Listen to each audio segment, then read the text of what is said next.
When I left the army aged 28, married with 2 young kids, I was the alpha male provider, and there I was doing accountancy, like literally the worst. You couldn't imagine a more unlikely role for me to have done, having been in the army. I'm an English student.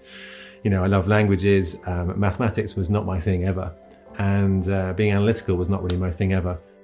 But in my day, there was kind of quite a box-ticking mentality amongst my parents' generation of, you need to be a banker, a lawyer, an accountant, or whatever it is. You need to have a proper job. You need to suck it up. You can't possibly do anything esoteric or fun because you're never going to make money. You're never going to provide for your family. So when I left the army, that was my natural progression. It was like, well, okay, I need to find a real job. I always say to people, we're born with unique gifts.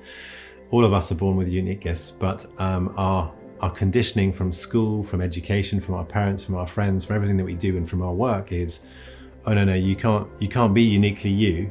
You have to go out and be some other version of you. And part of that's because maybe you want to please others. You want to please your parents or please your friends. And part of it's just conditioning. It's like, this is what we're taught. After 20 years of belligerently going through in a finance industry, which was just not me. And don't get me wrong, there were parts of it that were me. I loved the people part of it. I loved, meeting new people. I loved developing teams. I loved inspiring people to kind of be better people and better versions of themselves. But but whatever lessons you need to learn in life, they come back and they always get you in the end. And my life got me in 2008 when I had a complete breakdown. I had a complete nervous breakdown. My body literally shut me down.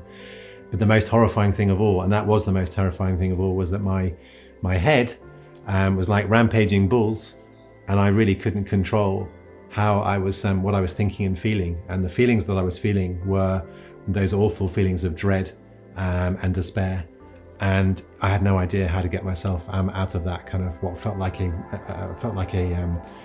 being in a in a vortex, really being sucked down. You can't think your way out of a really desperate place. You have to feel your way out of a really desperate place, and that requires you getting out of your head and back into your body. And one of the biggest lessons that I'm passionate about teaching people in life is that we are taught to spend so much time in our heads. We're taught to rely on our heads. It's logic, it's facts, it's analysis, it's rational thinking. And that's only a part of the equation. We have a heart for a very good reason. But in our education system and at work, the head is kind of honored as being kind of the most important thing. But unfortunately, if you want a happy life, if you live in your head, you will be dead. That's the Tony Robbins quote, not mine. Because you'll end up living your entire life for an outcome in the future that you haven't yet got to, or you'll end up your entire life catastrophizing and making shit up about the future that hasn't actually happened. And I guess, yes, I'm not proud to say that I've had a lot of pain and yes, undue suffering. But again, that's one of the reasons why I get to do what I do so powerfully today, because I've learned the hard way. I've learned what doesn't work as much as I've learned what also does work. And the work that I get to do and what I do with every client, and it doesn't matter whether you're a billionaire, whether you're a royalty, whether you're an entrepreneur, whether you are a young person going through their life, is my mission in life is to bring you back to be who you were born to be.